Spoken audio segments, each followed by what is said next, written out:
Chess त तपाईहरूले धेरै ठाउँमा खेल्नुभएको होला, तर यस्तो चेस देख्नुभएको छ जहाँ एउटा गोटी सार्न पनि 2 हात चाहिन्छ।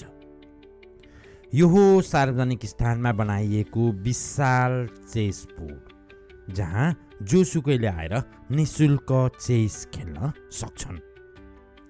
यसको सबैभन्दा ठुलो फाइदा भनेको चेस अब मोबाइल वा कोठाभित्र सीमित रहँदैन।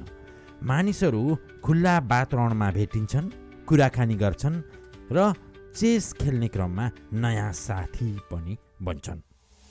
यी ठुला ठुला गोटी उठाएर हात चलाउँदा शरीर पनि चलायमान हुन्छ। सामान्य चेसभन्दा यहाँ दिमागसँगै शरीरको पनि हल्का व्यायाम हुन्छ।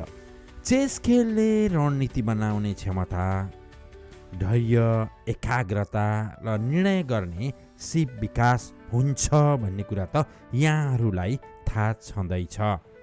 अब यसरी खुल्ला ठाउँमा बनाइएको यस्तो चेस खेल्दा भने अझ शारीरिक व्यायाम पनि हुने गर्दछ।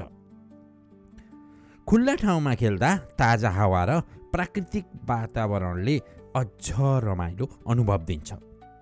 यस्तो सार्वजनिक चेसले साना ठुला सबैलाई आकर्षित गर्दछ।